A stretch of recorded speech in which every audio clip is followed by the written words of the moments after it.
صحیح بخاری صحیح مسلم کی کلھا صحیح، ساری حدیثیں صحیح۔ شاہ ولی اللہ جو دہلی میں رہتے تھے، جن کا بڑا مقام ہے حنفیوں کے نزدیک، بریلیوں دیوبندیوں کے نزدیک، اہل حدیث بھی ان کا احترام کرتے ہیں، انہوں نے کتاب لکھی ہے حجت اللہ البالغہ،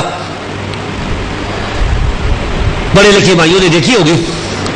اس کتاب میں شاہ ولی اللہ فرماتے ہیں کہ اما الصحیحان فقد اتفق المحدثون على ان جميع ما فيما من المتصل المرفوع الصحیح بالقطع،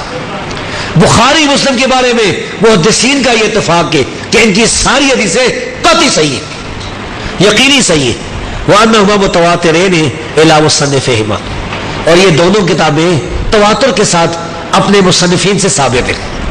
وانہ کل من یحمل امرهما، ہر آدمی جو صحیح بخاری یا صحیح مسلم کی توہین کرتا ہے فهو مبتدع متبع غیر سبیل المؤمنین، وہ آدمی بدعتی ہے، مسلمانوں کے راستے کو چھوڑ کر دوسرے راستے پر چلنے والا۔ بھائیوں کبھی سوچا ہے کہ صحیح بخاری کے خلاف کتابیں کس نے لکھی؟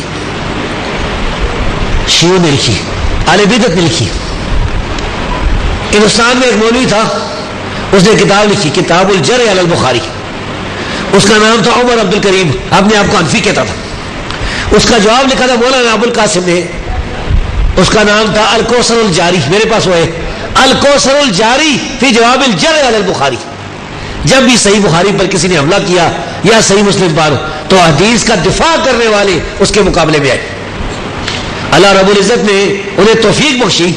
رسول اللہ صلی اللہ علیہ وسلم کی حدیث کا دفاع کیا، اس لیے کہ حدیث پر حملہ کرنے والا، صحیح بخاری اور صحیح مسلم پر حملہ کرنے والا اصل میں نبی کریم صلی اللہ علیہ وسلم کی حدیث پر حملہ کرنے والا۔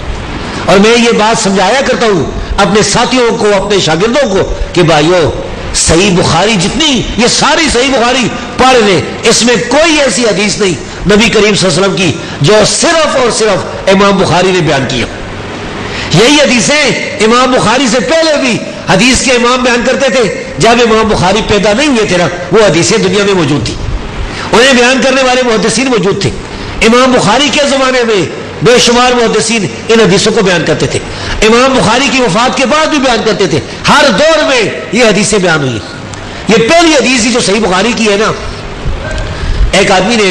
تحقیق کی ہے اس کی، منتقی ابن جارود کی، اس نے اس کی تخریج کی ہے، اس میں 50 کتابوں سے حوالے نکالے کہ جو صحیح بخاری کی حدیث پہلی حدیث ہے، یہ دوسری 50 کتابوں میں لکھی ہوئی۔ تو اصل میں حدیث پر جو حملہ ہے صحیح بخاری یا صحیح مسلم کی، وہ نبی کریم صلی اللہ علیہ وسلم پر حملہ ہے۔ تو شاہ ولی اللہ نے جنہیں گمراہ یا بدعتی قرار دیا، یہ وہ لوگ ہیں جو صحیح بخاری کے خلاف کتابیں لکھتے۔ ابھی یہاں پاکستان میں ایک آدمی نے کتاب لکھی، مر گیا وہ، قرآن مقدس اور بخاری محدث، اس کا جواب دیا اللہ کے فضل نے، میں نے جواب دیا، دوسرے لوگوں نے بھی جواب دیے۔ تو جس دور میں بھی صحیح بخاری یا صحیح مسلم یا صحیح حدیث کے خلاف لوگوں نے کچھ کہنے کی کوشش کی، تو اس کا جواب اللہ کے فضل سے آیا۔ تو یہ اس کی دلیل ہے کہ اہل ایمان اگرچہ تھوڑے ہیں لیکن ہیں اور زندہ ہیں، اور انشاءاللہ وہ باطل کا مقابلہ کرتے رہیں گے۔ باطل اپنی پوری کوشش سے کر کے دیکھ لے، اللہ کے فضل سے یہ جس دور میں ہم جا رہے ہیں، اس دور میں ہم زندہ ہیں، اس دور میں تو کتاب و سنت کی دعوت محدثین کا جو ولولہ ہے یہ چاروں طرف پھیر رہا ہے۔ میں تو حیران ہوتا ہوں، ایک جگہ ایک شہر میں گیا نا، وہاں بہت سے ساتھی تھے، کوئی 15-20، ان میں سے ایسے بھی تھے جو عام مثال کے تو کوئی پولیس میں بھرتی تھا، کوئی کس میں تھا، کوئی کس میں تھا، کئی ایسے تھے جو بیچارے داڑھی بھی نہیں تھی، لیکن ان کو راویوں کو پتا تھا، اسماء رجال کی باتیں تھی، پورا معلومات ہے یہ حدیث صحیح ہے کہ نہیں، یہ ضعیف ہے، فلاں نے کیا لکھا ہوا۔ اللہ کے فضل سے دعوت مسلسل پہ رہی۔